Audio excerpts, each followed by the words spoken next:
आखिर पीएम मोदी को अपने पॉडकास्ट पर बुलाने वाला ये इंसान कौन है और कैसे इसने इंडियन स्टॉक मार्केट में रेवोल्यूशन लाकर 30,000 करोड़ की कंपनी बना दी। दोस्तों, मैं बात कर रहा हूं निखिल कामत की, जिन्होंने अपने भाई नितिन कामत के साथ मिलकर ज़ेरोधा की शुरुआत की थी, जो आज भारत का दूसरा सबसे बड़ा स्टॉक ब्रोकरेज फर्म है और जिन्होंने न सिर्फ जीरो ब्रोकरेज का एक नया मॉडल इंट्रोड्यूस किया, बल्कि ट्रेडिंग और इन्वेस्टमेंट को हर आम आदमी के लिए एक्सेसिबल बना दिया। लेकिन दोस्तों, क्या आप जानते हैं कि इस सक्सेस के पीछे कितनी मेहनत और कितने चैलेंजेस और कितने यूनिक आइडियाज का हाथ है, और कैसे इस कंपनी ने पूरी की पूरी इंडस्ट्री को नए तरीके से सोचने पर मजबूर कर दिया, वो भी बिना किसी मार्केटिंग और फंडिंग के इतना बड़ा एम्पायर खड़ा करके। आइए जानते हैं ज़ेरोधा की कहानी, जो कि एक विजन, डिटर्मिनेशन और कस्टमर सेंट्रिक इनोवेशन की मिसाल है। दोस्तों, ज़ेरोधा की कहानी को जानने के लिए आपको नितिन कामत की स्टोरी को भी जानना होगा, जिनकी स्ट्रैटेजी ने ज़ेरोधा को आज इस मुकाम तक पहुंचाया है। नितिन कामत भी आपकी ही तरह और मेरी तरह एक मिडिल क्लास फैमिली से आते हैं,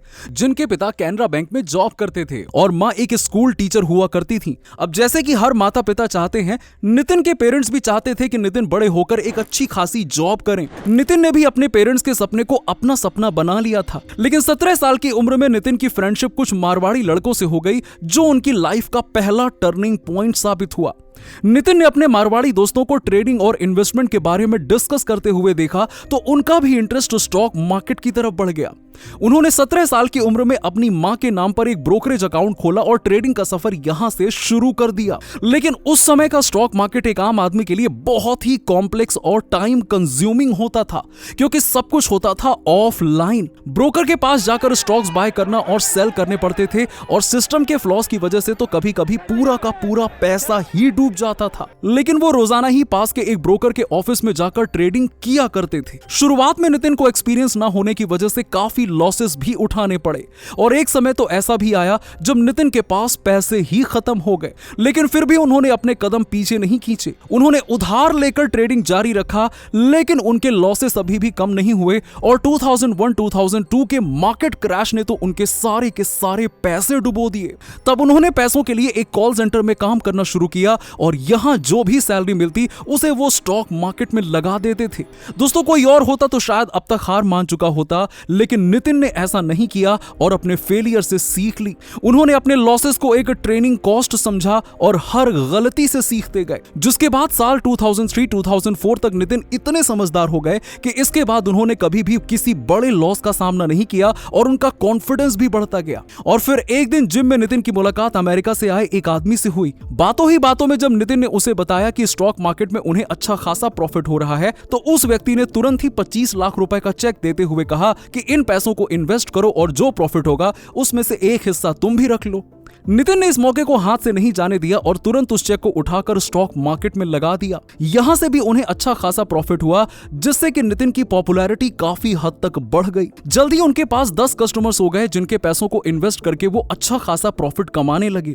लेकिन दोस्तों, इतने सारे कस्टमर्स को संभालना ये आसान काम नहीं था। नितिन को डेली हर कस्टमर का अकाउंट खोलना होता था, उसमें ट्रेड करना पड़ता था, और इसी के साथ ही साथ सबका हिसाब किताब भी रखना पड़ता था, जो कि देखा जाए तो बहुत ही मेहनत का काम होता था। नितिन किसी तरह से अपने इन 10 कस्टमर को संभाल रहे थे, लेकिन जब और कस्टमर्स उनके पास आने लगे, तो किसी ने उन्हें सलाह दी कि वो सब ब्रोकर बन जाएं, क्योंकि इससे वो एक ही बार में कई सारे लोगों के अकाउंट को मेंटेन कर सकते थे। नितिन को यह सलाह अच्छी लगी और साल 2006 तक रिलायंस मनी के साथ जुड़कर अपनी खुद की ब्रोकरशिप शुरू कर ली और अपने कस्टमर्स को बेहतर तरीके से संभालने लगे। लेकिन अभी भी नितिन की ज़ेरोधा तक की उड़ान बाकी थी, जिसके लिए वो अपने भाई निखिल कामत की हेल्प लेते हैं। अब चलिए बात कर लेते हैं निखिल कामत की। दोस्तों, निखिल बचपन से ही पढ़ाई में ज्यादा इंटरेस्ट नहीं रखते थे, और 10th के बाद उन्होंने पढ़ाई छोड़कर चेस खेलना शुरू कर दिया था। लेकिन 17 साल की उम्र में उनका भी इंटरेस्ट स्टॉक मार्केट की ओर बढ़ने लगा, और उन्होंने भी ट्रेडिंग करने की सोची। लेकिन ट्रेडिंग करने के लिए चाहिए होते हैं पैसे,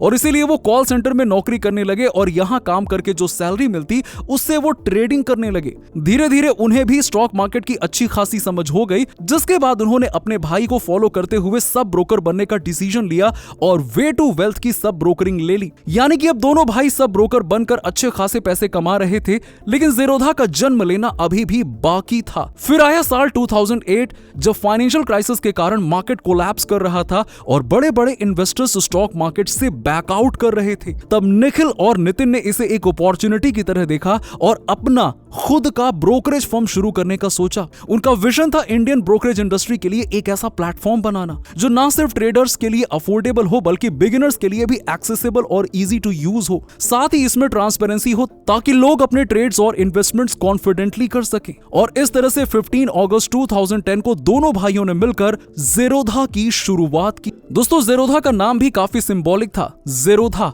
जीरो और ऑब्स्ट्रक्शन से मिलकर बना था, यानी कि ऐसी ब्रोकरेज कंपनी जो अपने कस्टमर्स के लिए किसी भी तरीके की रुकावट न लाए। इस कंपनी की सबसे बड़ी खासियत यह थी कि इसे खड़ा करने के लिए दोनों भाइयों ने कोई एक्सटर्नल फंडिंग नहीं ली थी। यह डिसीजन उन्होंने इसलिए लिया था क्योंकि वो अपने इंडिपेंडेंस और कंट्रोल को कॉम्प्रोमाइज नहीं करना चाहते थे। उनका मानना था कि अगर उन्होंने किसी इन्वेस्टर से फंड्स लिए तो वो उनके बिजनेस डिसीजन को डिक्टेट करेगा। और ये था उनका पहला बोल्ड स्टेप जिसने उन्हें एक सेल्फ रिलायंट और कस्टमर फोकस्ड बिजनेस मॉडल की तरफ धकेल दिया। उस समय ज्यादातर प्लेटफॉर्म्स ऑफलाइन हुआ करते थे जिससे कि लोगों को कई परेशानियां होती थी और उनका बहुत सारा समय भी बर्बाद होता था। ज़ेरोधा ने लोगों की इस समस्या को समझा और स्टॉक मार्केट से जुड़े सारे काम ऑनलाइन कर दिए। इसके अलावा उस समय ज्यादातर ब्रोकरेज फर्म्स एक परसेंटेज बेस्ड फी चार्ज करती थी जो कि बड़े इन्वेस्टर्स के लिए काफी महंगा पड़ता था। इस पुराने मॉडल को बदलते हुए ज़ेरोधा ने एक फ्लैट 20 रुपीज पर ट्रेड फी इंट्रोड्यूस किया।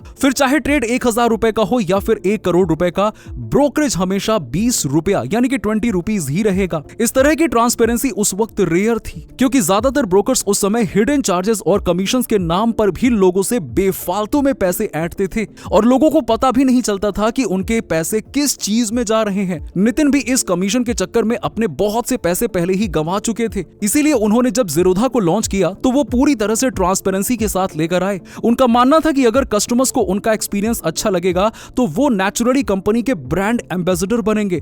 और हुआ भी कुछ ऐसा ही। वर्ड ऑफ माउथ मार्केटिंग से ज़ेरोधा ने धीरे धीरे अपने कस्टमर बेस को बढ़ाया। वहीं दूसरी तरफ बाकी की कंपनीज फ्री अकाउंट्स देने के चक्कर में जीरो अर्निंग पर काम कर रही थी। अब शायद यहां आपके मन में यह सवाल आए कि जब ज़ेरोधा पैसे ले रहा था तो बाकी की कंपनीज फ्री सर्विस दे रही थी तो ज़ेरोधा को लोग क्यों चुन रहे थे? तो इसका जवाब है ट्रस्ट। जी हां, ज़ेरोधा का पैसा चार्ज करना कस्टमर्स को यह भरोसा दिलाता था कि यह प्लेटफॉर्म गंभीर और भरोसेमंद है। दोस्तों, ज़ेरोधा के इस बिजनेस मॉडल ने इंडस्ट्री को हिलाकर रख दिया, लेकिन अब तक जितनी भी स्ट्रैटेजी उन्होंने अपनाई थी उसे कोई भी कॉपी कर सकता था। इसलिए ज़ेरोधा ने खुद को टेक्नोलॉजी सुपीरियर बनाने का डिसीजन लिया और इसके लिए ज़ेरोधा अपना काइट प्लेटफॉर्म लॉन्च करती है। साल 2013 में नितिन कामत की मुलाकात डॉक्टर कैलाश नाथ से होती है जो कि आर्टिफिशियल इंटेलिजेंस और एडवांस कोडिंग के एक्सपर्ट हैं। नितिन ने कैलाश से कहा कि उन्हें एक ऐसा प्लेटफॉर्म बनाना है जो ट्रेडिंग को सिंप्लीफाइड और एक्सेसिबल बनाए। कैलाश को नितिन का आइडिया बहुत ही अच्छा लगा। वो उनके साथ मिलकर एक टीम बनाते हैं और काइट प्लेटफॉर्म को डेवलप करने में लग जाते हैं और 2015 से लेकर 2017 तक लगातार 2 साल तक काम करने के बाद काइट को लॉन्च किया जाता है। दोस्तों, अगर फीचर्स की बात करें तो काइट प्लेटफॉर्म पर ट्रेडर्स को रियल टाइम स्टॉक डेटा मिलता है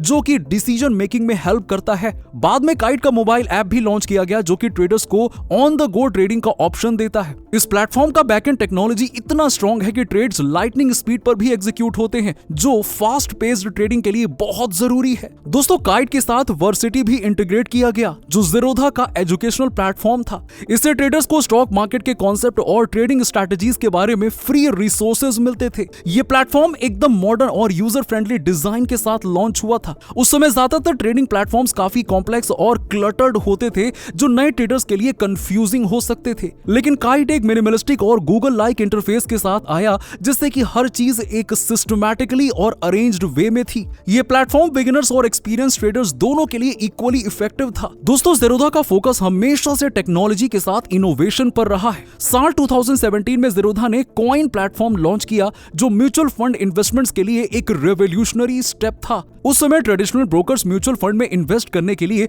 कमीशन चार्ज करते थे जो रिटर्न्स को सिग्निफिकेंटली कम कर देता था। ज़ेरोधा का कॉइन प्लेटफॉर्म इन्वेस्टर्स को डायरेक्ट म्यूचुअल फंड इन्वेस्टमेंट का ऑप्शन देता था बिना किसी थर्ड पार्टी के कमीशन के। ज़ेरोधा की सक्सेस का सबसे बड़ा बेस बना उनका कस्टमर सेंट्रिक अप्रोच और लॉन्ग टर्म विजन। नितिन और निखिल कामत हमेशा से यह बात समझते थे कि एक सक्सेसफुल बिजनेस तभी बनता है जब आप अपने कस्टमर्स की प्रॉब्लम्स को जेन्युइनली सॉल्व करते हैं और उनकी की कन्वीनियंस को अपनी प्रायोरिटी बनाते हैं और इन सभी फैक्टर्स का असर ज़ीरोधा के फाइनेंशियल नंबर्स और उनकी ग्रोथ में भी नजर आता है। फाइनेंशियल ईयर 2024 में ज़ीरोधा ने 5,490 करोड़ का प्रॉफिट अर्न किया था, जो कि पिछले साल यानी कि फाइनेंशियल ईयर 2023 के कंपैरिजन में 89% की ग्रोथ को रिफ्लेक्ट करता है। वहीं फाइनेंशियल ईयर 2024 में उनका रेवेन्यू 8,320 करोड़ रुपीस था, जो कि ईयर ऑन ईयर 21% की ग्रोथ दिखाता है। यानी कि हर 5 में से एक स्टॉक मार्केट इन्वेस्टर ज़ीरोधा का कस्टमर है। दोस्तों, ज़ीरोधा का सफर एक मिसाल है कि कैसे एक मिडिल क्लास फैमिली के दो भाई